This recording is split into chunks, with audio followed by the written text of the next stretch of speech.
In the midnight of 6th and 7th May, Indian military launched Operation Sindhu. Here are the real footages from few of the 9 sites targeted by India. अगर उन्हें 4 की याद करेंगे 13 में से खाली करवानी भाई। हाँ देखना वाम क्या कह रही है वहाँ अभी वीडियो क्या होगी ये नुकसान ये 9 नंबर।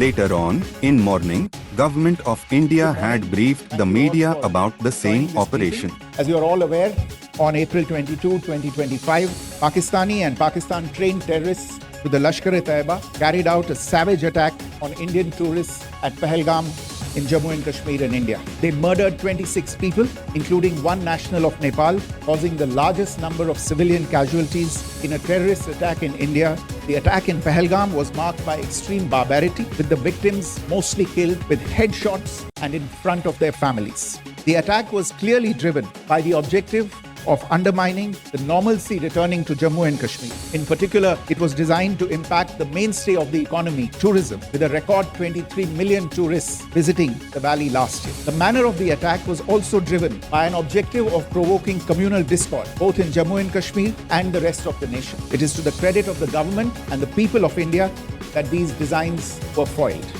सुप्रभात देवियों और सज्जनों, मैं कर्नल सोफिया कुरैशी और मेरे साथ विंग कमांडर व्योमिका सिंह आज आपको 6 से 7 मई 2025 की रात 1:05 से 1:30 बजे के बीच भारतीय सशस्त्र बलों द्वारा अंजाम दिए गए ऑपरेशन सिंदूर के बारे में जानकारी देंगे।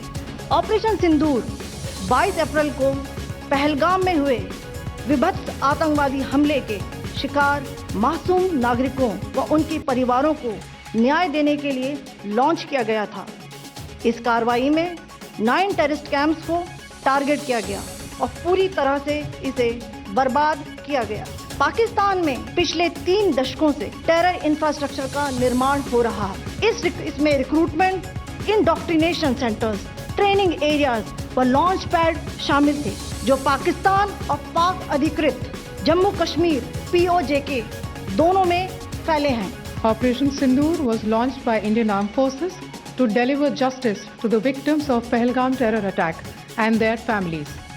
9 terrorist camps were targeted and successfully destroyed. Over the last 3 decades, Pakistan has systematically built terror infrastructure. It is a complex web of recruitment and indoctrination centers, training areas for initial and refresher courses, and launch pads for handlers. These camps are located both in Pakistan as well as Pakistan-occupied Jammu and Kashmir areas. Some of the well-known training camps are located, as you can see on the screen. They are distributed from Savai Nala in the north, counting to approximately 21, ending at Bhagalpur to the south. इन लक्ष्यों का चयन विश्वसनीय intelligence सूचनाओं के आधार पर हुआ, ताकि आतंक गतिविधियों की रीढ़ तोड़ी जा सके, और यह खास ध्यान दिया गया कि निर्दोष नागरिकों और सिविलियन इंस्टॉलेशन को नुकसान न पहुंचे। The selection of these targets for Operation Sindoor was based on credible intelligence inputs and role of these facilities in perpetrating the terror activities.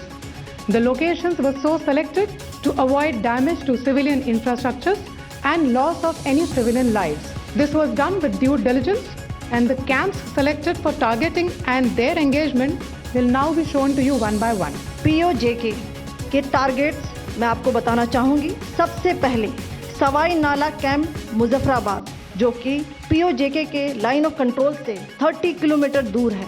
यह एक लश्कर-ए-तौयबा का ट्रेनिंग सेंटर था। 20 अक्टूबर 2024 सोनमर्ग, 24 अक्टूबर 24 गुलमर्ग, 22 अप्रैल 2025 पहलगाम। इन हमलों के आतंकियों ने यहीं से प्रशिक्षण लिया था। सैयदना बिलाल कैंप मुजफ्फराबाद, यह एक जैश ए मोहम्मद का स्टेजिंग एरिया है। यह हथियार, विस्फोटक और जंगल सर्वाइवल ट्रेनिंग का केंद्र भी था। गुलपुर कैंप कोटली, यह LOC से 30 किलोमीटर दूर था। लश्कर-ए-तौयबा का बेस था, जो रजौरी, पुंछ में सक्रिय था। 20 अप्रैल 2023 को पुंछ में और 9 जून 2024 को तीर्थ यात्रियों के बस हमले में यहीं से आतंकी को ट्रेन किया गया था। बरनाला कैंप भिंबर, ये एलओसी से 9 किलोमीटर दूर है। यहाँ पर हथियार हैंडलिंग, आईईडी व जंगल सर्वाइवल का प्रशिक्षण केंद्र था। अब्बास कैंप कोटली, यह एलओसी से 13 किलोमीटर दूर है। लश्कर तोयबा का फिदाइन यहाँ तैयार होता था। इसकी कैपेसिटी 15 टेररिस्ट को ट्रेन करने की थी।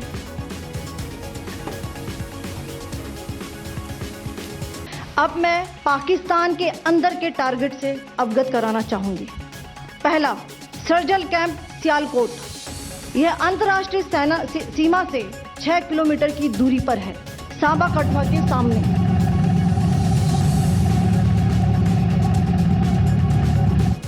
मार्च 2025 में जम्मू एंड कश्मीर पुलिस के 4 जवानों की जो हत्या की गई थी, उन आतंकवादियों को इसी जगह पर ट्रेन किया गया था।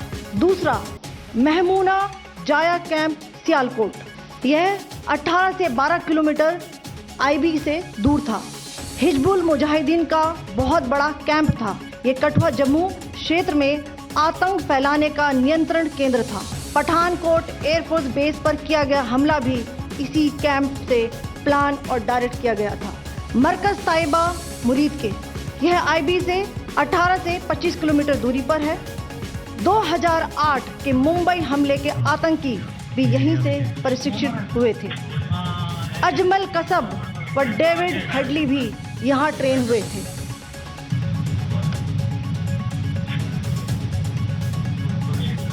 आगे दूसरा आया।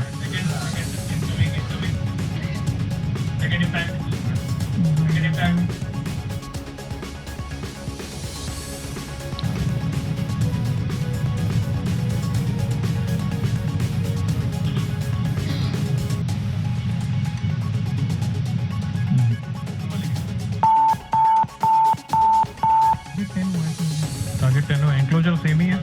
7 it is hit the target. हाँ हाँ,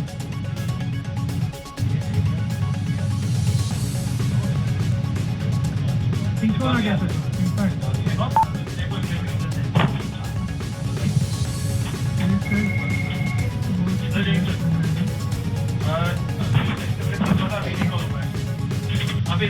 मरकज सुभान अल्लाह भावलपुर, ये इंटरनेशनल बाउंड्री से 100 किलोमीटर दूर है। जैश ए मोहम्मद का मुख्यालय था। यहाँ पर रिक्रूटमेंट, ट्रेनिंग व इंडोक्ट्रिनेशन का केंद्र भी था। शीर्ष आतंकी अक्सर यहाँ आते थे। मैं आप सबको बताना चाहती हूँ कि किसी भी सैन्य ठिकाने का निशाना नहीं बनाया गया और अभी तक किसी तरह की नागरिक क्षति की रिपोर्ट नहीं है। धन्यवाद। जय Hind. The strike on the terror camps were undertaken through precision capability, as shown to you, a niche technology weapons with careful selection of warheads that there was ensured so that there will be no collateral damage. The point of impact in each of the target was a specific building or a group of buildings. All the targets were neutralized with clinical efficiency, and the results reiterate the professionalism of the Indian Armed Forces in the planning and execution of their operations. No military establishments were targeted. India has demonstrated considerable restraint in its response. However, it must be said that the Indian Armed Forces are fully prepared to respond to Pakistani misadventures, if any, that will escalate the situation. Jai Hind and thank you very much.